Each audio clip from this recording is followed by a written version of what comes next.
તો રાજકોટ આગકાંડની તપાસ કરતી સ્પેશિયલ ઇન્વેસ્ટિગેશન ટીમને નંબર જાહેર કર્યો છે। 25 તારીખથી કોઈ પણ વ્યક્તિના પરિવારજન ગુમ થયેલા હોય તેમજ ગેમ ઝોનમાં ગયેલા હોવાની શંકા હોય તો પોલીસનો સંપર્ક કરવામાં આવે તેવી અપીલ કરાઈ છે।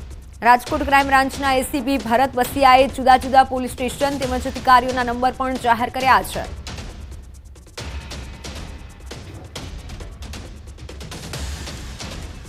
फायर सेफ्टी ने लईने जामनगरमां पण तंत्रनी बेदरकारी सामे आवी छे, जेने लईने न्यूज सिटी गुजरातीना अहेवालनी असर जोवा मळी।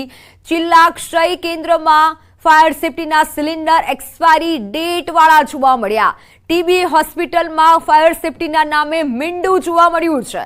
લેબોરેટરી, દવાઓ અને ક્ષય કેન્દ્રની ઓફિસો વચ્ચે માત્ર 2 ફાયર સિલિન્ડર જોવા મળ્યા હતા, તે પણ 2020ની એક્સપાયરી ડેટ વાળા।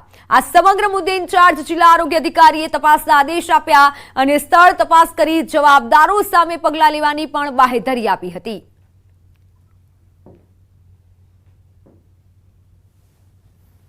જામનગરની સરકારી કચેરીઓમાં જે ફાયર સેફ્ટીના સાધનો લગાવવામાં આવ્યા છે તેનું ન્યૂઝ 18 દ્વારા રિયાલિટી ચેક કરવામાં આવ્યું, ત્યારે જામનગરની મુખ્ય ટીબી હોસ્પિટલ કે જિલ્લા ક્ષય કેન્દ્ર તરીકે ઓળખાય છે તેમાં અનેક ક્ષતિઓ સામે આવી। 2 સિલિન્ડર જે રાખવામાં આવ્યા હતા ફાયર સેફ્ટીના તેમાં પણ એક્સપાયરી ડેટ લખેલી નહોતી।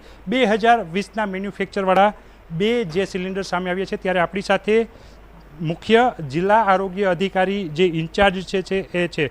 મેડમ, શું કહેશો? જિલ્લા ક્ષય કેન્દ્રની અંદર 2 સિલિન્ડર જ હતા ફાયર સેફ્ટીના, એમાં પણ 2020નું મેન્યુફેક્ચરિંગ ડેટ હતી, એક્સપાયરી ડેટ નહોતી। આ અંગે શું પગલાં લેવામાં આવશે, શું કહેશો?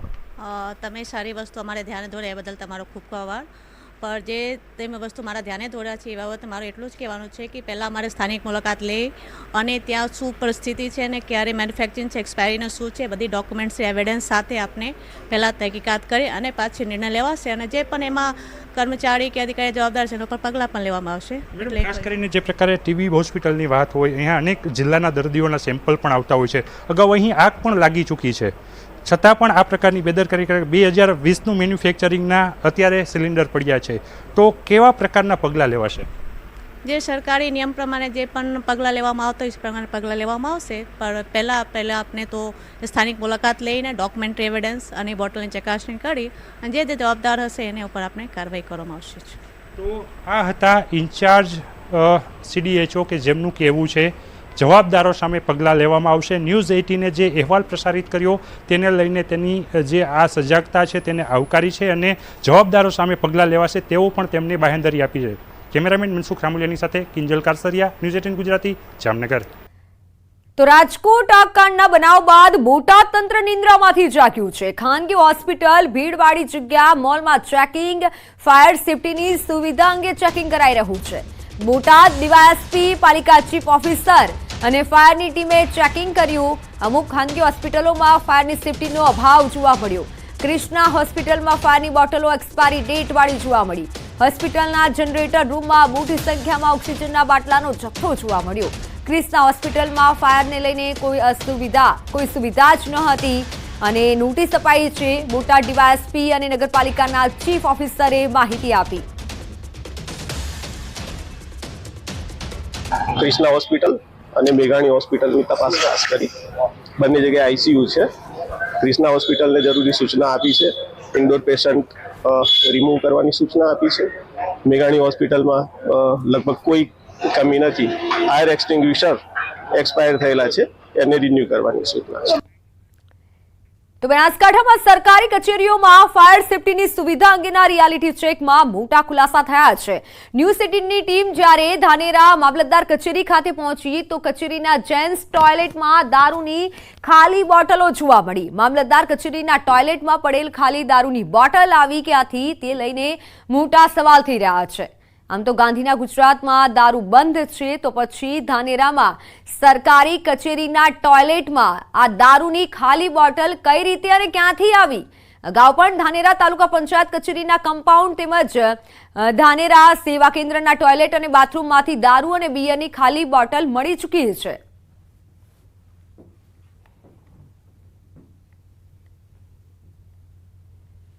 અત્યારે અમે રિયાલિટી ચેક કરવા માટે નીકળ્યા છીએ ધાનેરા મામલતદાર કચેરી અને એસડીએમ કચેરીની અંદર. આપણે પાછળના દ્રશ્યો બતાવીશ કે અત્યારે કાળઝાળ ગરમી પડી રહી છે અને ગરમીની અંદર આપ જોઈ શકો છો કે અહીંયા જે કુલર લગાવેલું છે તે કુલર અત્યારે બંધ હાલતમાં જોવા મળી રહ્યું છે.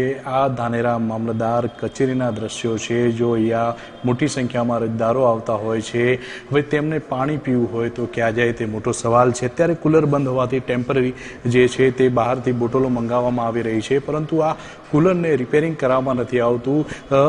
છેલ્લા 2 વર્ષથી આ કુલર બંધ હોવાનું અત્યારે સૂત્રો પાસેથી જાણવા મળ્યું છે. બીજા આપણે દ્રશ્યો બતાવીશ કે આ જે મામલતદાર કચેરીની જે જેન્ટ્સ ટોયલેટ છે એવું ટોયલેટના આપણે દ્રશ્યો બતાવીશ કે જેન્ટ્સ જે ટોયલેટ છે તેમાં અત્યારે શું પડ્યું છે. આપ જોઈને ચોંકી ઉઠશો. અત્યારે અમે જોઈને પણ ચોંકી ઉઠ્યા છીએ. આ જેન્ટ્સ ટોયલેટ છે અને જેન્ટ્સ ટોયલેટની જે બારી છે તે બારીની અંદર એક દારૂની ખાલી બોટલ પડી છે. ત્યારે સૌથી મોટો સવાલ એ ઊભો થાય છે કે આ મામલતદાર કચેરીના જે ટોયલેટની અંદર દારૂની ખાલી બોટલ ક્યાંથી આવી, તે સૌથી મોટો સવાલ છે.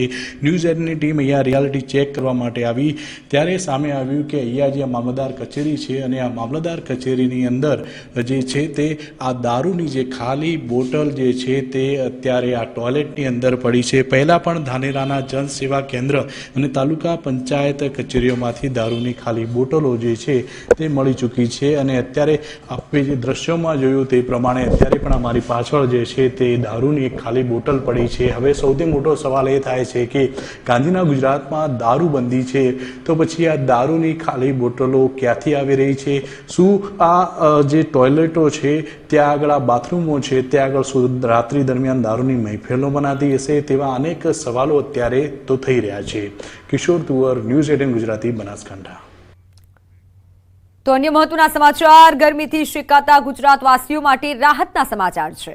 હવામાન વિભાગે ગરમી અંગે મોટી આગાહી કરી છે. તાપમાનમાં 2 થી 3 ડિગ્રી સુધી ઘટાડો થઈ શકે છે.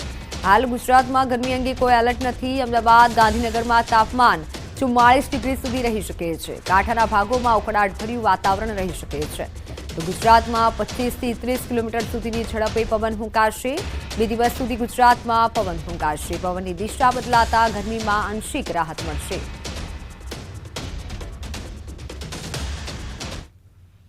गुजरात के इनलैंड रीजन के लिए स्ट्रॉन्ग सरफेस विंड प्रिवेल करेगी और जिसकी स्पीड होगी 25 से 30 किलोमीटर पर आवर. और कोस्टल एरिया गुजरात और सौराष्ट्र रीजन की बात करेंगे तो उससे आज और कल के लिए उस एरिया में हॉट एंड ह्यूमिड कंडीशन बनी रहेगी. मैक्सिमम टेम्परेचर 2 से 3 डिग्री सेल्सियस का ग्रेजुअल फॉल होगा. और विंड की डायरेक्शन की बात करेंगे तो लैंड रीजन पे गुजरात के लैंड रीजन पे जो विंड प्रिवेल करेगी वो westerly to south westerly wind prevail करेगी. 4 દિવસ સુધી માછીમારોને દરિયો ન ખેડવા તાકીદ કરવામાં આવી છે. દરિયામાં પવનની ગતિ તેજ હશે. આ વખતના ચોમાસા અંગે હવામાન વિભાગનું અનુમાન. આ વર્ષે દેશમાં 106% વરસાદ થવાની શક્યતા છે. ગુજરાતમાં પણ આ વખતે સામાન્ય કરતાં વધુ વરસાદ થશે. ओपन सी में नॉर्थ ईस्ट अरेबियन सी में फिशरमैन की वार्निंग दी गई है जिसमें विंड की स्पीड होगी 45 से 55 किलोमीटर पर आवर और गस्टिंग विंड होगी 65 किलोमीटर पर आवर. गुजरात पूरे कंट्री के लिए एज ए होल 106% दिया गया है. इसका मतलब है कि एबव नॉर्मल रेनफॉल होगा और गुजरात रीजन के लिए भी एबव नॉर्मल रेनफॉल होगा.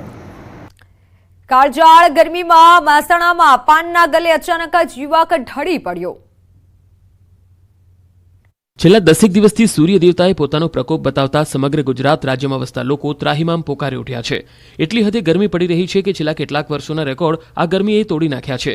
ત્યારે કેટલાક લોકોને માથે ગરમી ચડી જતા મોતને ભેટ્યા તો કેટલાક લોકો હોસ્પિટલમાં દાખલ થવાનો વારો આવ્યો. ત્યારે કડી શહેરમાં પાન પાર્લરની દુકાને એક યુવાનને ગરમી લાગી જતા યુવાન ઢળી પડ્યો હતો. દ્રશ્યમાં જોઈ શકાય છે કે એક પરપ્રાંતીય યુવક પોતાનું બાઇક લઈને આવે છે અને દુકાનદાર પાસે પાણીની બોટલ માંગે છે. જ્યાં દુકાનદાર પાણીની બોટલ યુવકને આપવા જાય છે ત્યારે જ યુવક અચાનક બેભાન થઈને જમીન પર ફટકાય છે. સદનસીબે તેને કોઈ ઈજા થઈ ન હતી. દુકાન ચાલકના મતે યુવાને પાણીની બોટલ માંગી હતી ત્યારે યુવક અચાનક જ બેભાન થઈને જમીન પર ફટકાયો હતો. ફટકાતાની સાથે જ આસપાસના લોકો દોડી આવ્યા હતા તેમજ તેના ઉપર પાણી છાંટતા તે હોશમાં આવ્યો હતો. 15 થી 20 મિનિટ બાદ તેની તબિયત ઠીક થઈ જતા તે પોતે નીકળી ગયો હતો. તો હાલ સમાચારોમાં સમય થયો છે વિરામનો. છે।